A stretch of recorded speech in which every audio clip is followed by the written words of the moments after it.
بسم اللہ الرحمن الرحیم۔ السلام علیکم۔ ابرار رشید آپ کی خدمت میں ایک مرتبہ پھر حاضر ہے، اور آپ سے ریکویسٹ ہے کہ اگر ابھی تک آپ نے اس چینل کو سبسکرائب نہیں کیا تو سبسکرائب کر لیں، جو بیل آئیکن اس کو ضرور پریس کیجئے گا۔ ایک اور انتہائی تشویشناک خبر ہے۔ خبر یہ ہے کہ ہمارے خطے میں ایک مرتبہ پھر صورتحال کشیدہ ہو گئی ہے، اور خطے سے مراد یہ ہے کہ سعودی عرب نے اب امریکہ سمیت تمام مغربی ممالک کو جہاد کی دھمکی دی ہے، اور یہ دھمکی کسی عام شخص کی جانب سے سامنے نہیں آئی، جس میں جہاد یا شہادت کا نام لیا گیا ہے، ذکر کیا گیا ہے۔ اور یہ دھمکی کیوں دی گئی ہے، اس حوالے سے میں آپ کو بتاؤں گا۔ یہ سرکاری سطح کی دھمکی ہے۔ معاملہ یہ ہے کہ تقریباً ایک ہفتہ یا ڈیڑھ ہفتہ پہلے اوپیک پلس یعنی تیل پیدا کرنے والے جو ممالک ہیں، ان کے اجلاس میں یہ فیصلہ کیا گیا کہ تیل کی پیداوار میں کمی کی جائے گی، جس کے باعث عالمی منڈیوں میں تیل کی قیمتیں بڑھنا شروع ہو گئیں، اور یہاں تک کہ یورپ کے بعض ممالک میں بحران کی سی کیفیت پیدا ہوگی۔ اس کی بڑی وجہ ایک تو روس اور یوکرین کی جنگ ہے، اس کے بعد یہ فیصلہ۔ اس کے بعد امریکی صدر نے حال ہی میں سعودی عرب کو یہ دھمکی دی ہے کہ اگر اس نے تیل کی پیداوار میں کمی کا فیصلہ واپس نہ لیا، کیونکہ اوپیک میں سعودی عرب ایک بڑا اہم ملک ہے، تو سعودی عرب کو نتائج کا سامنا کرنا پڑے گا۔ یہ کھلے عام دھمکی دی تھی امریکی صدر جو بائیڈن نے۔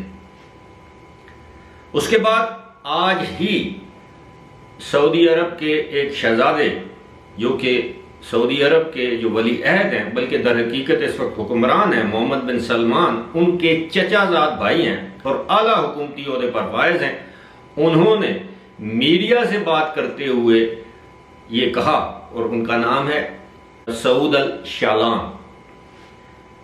انہوں نے یہ دھمکی دی ہے کہ اگر کسی بھی جانب سے، کسی بھی ملک کی جانب سے، امریکہ سمیت یا کسی بھی مغربی ملک کی جانب سے سعودی عرب کی سرزمین پر کوئی میلی نگاہ ڈالے گا، یا سعودی عرب کی جو سلطنت ہے یعنی بادشاہت ہے، اس کے بارے میں کوئی ایسی کارروائی کا سوچے گا، تو ہم جہاد اور شہادت کے لیے تیار ہیں۔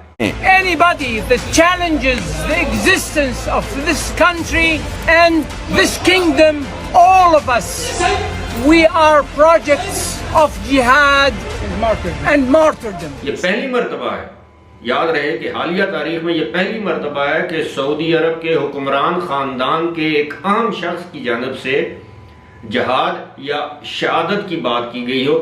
ظاہر ہے، اس سے یہ صاف ظاہر ہے کہ سعودی عرب کو یہ خدشہ ہے کہ امریکہ اس کے خلاف کوئی پابندیاں لگا سکتا ہے، اس کے خلاف کوئی کارروائی کر سکتا ہے۔